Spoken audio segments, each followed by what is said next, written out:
Hey, GC News, Mima Bawumia Akwaba. Na se when you subscribe to the channel that necessary over subscribe. What the other say over click the subscribe button. Now what barely notification. We understand you be upload. Also, once I can be a few years now, what like video, not like video, mind give us a thumbs up. Now, share my offer so now when you be here now, we'll airco. Afriyie and Sammy about it to and 7. Since I had the latest and hot piece in Kwana, the Bremo in Jinzemo. This attempt to sell some supposed new vision from Bawumia. You see, the man has no credibility. He cannot be believed. The overwhelming perception about him is that he is someone from whose tongue lies fall rapidly like a machine gun. Lies, lies, lies. No credibility, no believability. Randy, oh, but my brother, I kept quiet when you were speaking. I kept quiet when you were speaking. It's not fair. You see, I made so many statements. Randy, forgive me. Please. But I made so many statements without being derogatory. I have not derogated. If you say something that is not true. But if you tell him he... Listen, Randy, there's a difference between calling you a liar and saying you have said something. You see, I've said so many things. I never went... I was never derogated. This strategy that you have, you've been told that when you come about me and criticize this subject, you must... You know that after he speaks, you'll be speaking. Okay. You can say whatever you want. So, okay. I'm going to continue. So be careful you don't invite him to interject you. Randy, there's a policy of theirs. They've been told that wherever they go and Bawumia is criticized, they should intervene and disrupt. Who says so? Oh, I know that for a fact. That's, you are not the first one. You make your statement. Randy, Bawumia tells lies consistently. He cannot be believed. Randy, what did he go and tell the people of Cape Coast during the launch of the 2020 manifesto of the NPP? That he will give them a harbour and an airport. Did he not say so? Randy, they have 4 months. Or let's say 5 months to be booted out of power. Has he delivered it? You promise an airport and a harbour. The cost of those are much lower than 2,000 megawatts of solar energy that he is promising. He has not delivered that. Why should anybody take you seriously? Randy, was it not the same person who came telling us that he will manage the exchange rate better? Randy, if the exchange rate goes to 16 Ghana cedis, as I exchanged 2 days ago, is it better than at 4 cedis when he inherited it? Was he not the one who told us that they would do away with taxation, from taxation to production? Randy, he has introduced 40 taxes. Did he not lament and condemn borrowing? 120 billion Ghana cedis. You said it was too much. Today, even after you suspended paying your debts, you owe close to 700 billion Ghana cedis. 700 billion Ghana cedis. Why should we believe anything you say? In fact, as of today, he even says that there's nothing about this government that he knows anything about. That he's a driver's mate from Medina to Accra. That's his profession. He's no longer the vice president. He's no longer the lead manager of our economy. And you want to sit here and think that the moment you say he has said this, people will believe you. Look, Randy, the average person is rational. It is the reason why when people see and hear President Mahama, they ascribe more credibility and integrity to him than Bawumia. Because Bawumia has none. He will say things that he knows are lies because he has said it. And so, is it Randy? The comical politicking that he has introduced into MPP circles. And it reflects in the way all of them speak. A whole vice president can look people in the face and tell them that this economy we have is better than the one he inherited. The economy in which he has defaulted on debt and cannot pay is better than the one in which we paid our debt regularly. And this is a person that wants to be taken seriously. No wonder when he goes on campaign platform, it's only comical offbeat dancing that he engages. And when you say this, you've not delegated him. I have defined his character over the period. When you lie to me, I have a right to point it out. When you tell me you will build an airport and you don't do it, you have lied to me.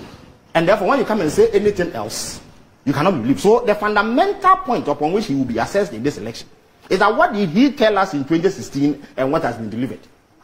Any assessment of that would dismiss him as somebody who should not be listened to. And it is a reason why he is going into this election as a heavy underdog. It's a reason why every credible poll says that he is going to lose, and he will lose. Because the people of Ghana, with the greatest respect to you, Randy, are not stupid. They will not go and they will not add timber to a man who cannot carry twigs. Randy, this pen, look at this pen. See how light it is. We gave it to Bawumia, he couldn't carry it. And yet he says we should give him timber and that he has the capacity. So it almost sounds like an insult when he tells the people of Ghana that. And that's why they have dismissed him. Randy, but I'll come to a few things that my brother has said, which are simply not true. Look, President Mahama has not said anywhere that he is not a magician to create jobs. It was a mischievous lie published by Daily Guide, owned by the MPP's chairman, Freddie Blay. Former chairman, Freddie Blay. It's a mischievous lie, deliberate lie. Indeed, the exact quote is captured on Ghana Web on Friday, 18th November 2016. Anybody watching me can Google. And right now I'm going to read it to you. He says, the fact of life is that you can only have money in your pocket if you work and earn it. And so there is no magic to put money into pockets, people's pockets. That is why my government is investing as much as it is investing to try and provide our people with skills that they need to enter the world of work. This is a profound, sensible statement by a president who means business. So no amount of lying and twisting would get the MPP to get away with the massive, horrible failure they have recorded. Randy, number 2. This claim that, and Bawumia is the one who trumpets it, that they've created 2.1 million. It's another lie. It's one of the examples of the lies he tells. They have not created 2.1 million jobs. It's a bloody lie, Randy. And I'm going to prove it to you. Look, on 16 September 2022, the Minister for Employment, he is the one who has a specific portfolio which deals with employment. All the employment data passes through his office. He said that they had created 5.3 million jobs. We know that it's a lie, of course. 5.3 million jobs. The same minister, in February 2017, said they had created 3 million jobs. Bawumia? It cannot be February 2017. 2017, at his vetting. Okay. He said that first before this one. He said they had created 3 million jobs as of February 2017. That was, sorry, 2021. Yes. 2021, yes, 2021. So that's 4 years after they took office. 4 years after they took office, they had created 3.3 million jobs. Then in September 2021, barely a year after that, he said it had gone to 5.3 million. Now, 8 years after that, Bawumia says they've created 2.1 million jobs. Where is the sense in this? They are telling cock and bull stories in order to deceive the people of Ghana. Randy, if they had done that, there would be no employment in Ghana, as I speak to you. Unemployment in Ghana. Because in the same period, the Ghana Social Service has published that when they did a head count of Ghanaians, those who did not have jobs, it was 1.5 million. That's in their population and housing census, the latest one. So if they had indeed created 2.3, this unemployment rate would be wiped out. So when I say he lies, this is an example of it. Randy, let him publish the name of everybody they've employed. If he is a man and he knows he's telling the truth. But he is lying. So please, I think that you in the media must do more. This lying must stop. You see, it is bad enough that he has been such a failure at the management of the economy. But when he comes to add these lies, he insults us further. How is it that you've created this number of jobs and yet unemployment has moved from 8.4% in 2016 to over 14% now? How is that even possible? Where is the correlation? Population increase. With population increase, Randy. What is the please, Randy. But the exact number of unemployed people has been captured. It is 1.55 million by the Ghana Social Service. Indeed, last year they said another 550,000 fell into unemployment because of economic challenges. So if you add it, that is 2 million. If they create that number of jobs within the same period, it will wipe this out so that we may even need to import labor to augment the shortfall. So it's not only a lie, it does not make sense. And yet they go about repeating it as if the people they are addressing are dummies. You don't respect the people you are governing. Let me come to the roundup. Randy, he spoke about an hour. He spoke about an hour. No, we're wrapping up on this. Randy, so just round up for me. Yes. Again, corruption, the grabbing of state property. Randy, look at the state of corruption. I spoke to you about how horrible it is that a minister of state, that he was seeking to defend that. You think that there's any serious jurisdiction where they will allow this? A minister of state is grabbing state property overnight. Suddenly, overnight, you've come into work. You can grab state property like that. Which one? Why? The hotels that they are buying, is it not essentially state property? Senate, what is it? Senate is a private organization. And you are happy to defend this. You are happy to defend this kind of behavior. Now we've got to a juncture in our country where it is right for conflict of interest, abuse of power If Brian Agyapong was not a government official, can he even come close to Senate hotels? If he was not a government official, Randy, if he was not in government, could he even have come close to a government hotel, let alone want to buy 4 or 6 at a go? And he's not even buying 1. He is buying 4 or 6 at a go. Why? Didn't you see all of them in opposition? The people who are flaunting wealth and are all over the place, claiming they have money. Didn't you see them in opposition? Randy Akufo-Addo, didn't you see him in opposition? Didn't you see him? Bawumia, today, he has money to pay 80 million Ghana cedis to delegates to vote for him in primaries. Randy, he was a man condemning soul sourcing, was he not? He even said it was corruption.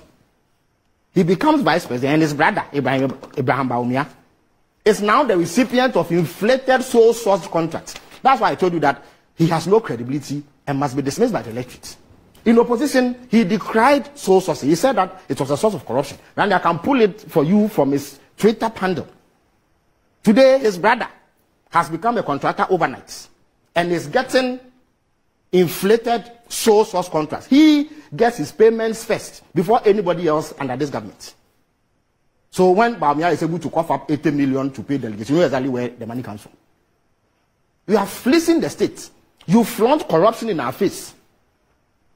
People who could hardly make ends meet suddenly have become wealthy overnight. Right? Don't you see the president's relatives? Look at the corruption in the energy sector that NAPO has supervised. Gensa, something is sold for 6 cedis. You want to sell it for 2 cedis so that the nation will incur loss, so that your friend can have that contract. Right? You know there's another one regarding electricity. See, one in the same energy sector. You know, Gensa, they generate electricity from the gas they earn and then sell to the mines. Now they want to buy electricity from ECG streets and sell to the mines, as if ECG cannot sell electricity to the mines. But they want it at a completely knockdown rate, below the commercial rate, so they will make supernormal profit. And Bawumia and NAPO are supervising that.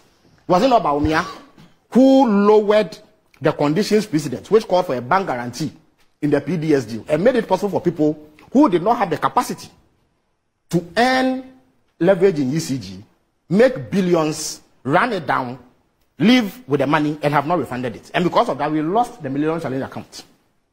So the corruption, Randy, Akufo-Addo, was he not the one behind the miscellaneous deal? A Mary that we were going to get for $1 in 2 years' time.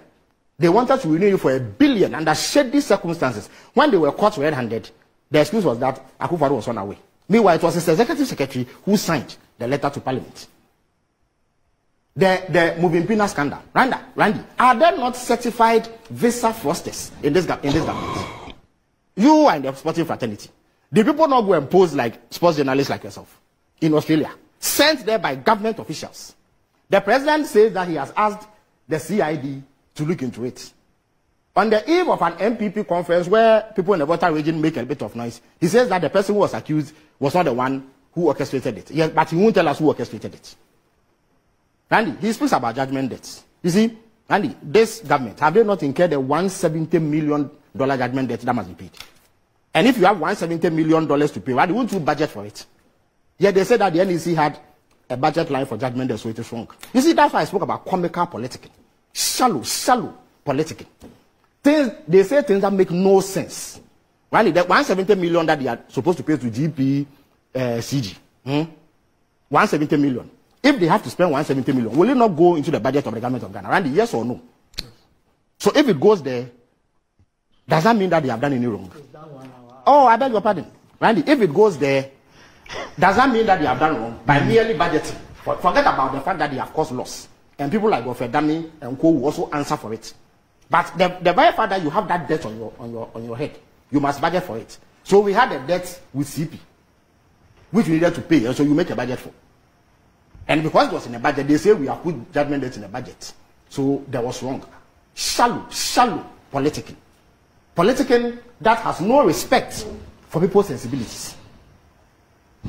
Andy, look at the economy as we speak. How can anybody look at this economy and go and vote for Bawumia? And you end on that. How can anybody look at this economy and go and vote for Bawumia? Look at the exchange rate now. Look at what it is doing to Ghanaian businesses. Randy, for the first time in our history, people who have taken their hard-earned money and given to governments in the form of bonds have been told that they will not be paid because government doesn't have money. It's not that they have the money, they won't pay. They don't have it. So 1.3 million of such people have had to go into poverty. Pensioners, right? The pensioners, people who have served this country and have gone on pension, they have to go and picket at the finance ministry. Even then, they have not received their money. Only last week, they reactivated the picketing again because I heard them issuing ultimatums to the finance ministry. When you run down an economy like this, who should tolerate you on any ballot paper? You would go, Mikau said, GCD so, and now we're so we also subscribe. Yeah, let's just say over subscribe. Now, what like it, happy, watch a video, the map of so, and maybe now won't. Also, get me a chair, what in Afriyie, and some way, a walk comment box in my next video. Thanks for watching. Like and share the video. You can also drop your comment. Please don't forget to subscribe. Click on the bell to turn on the notification.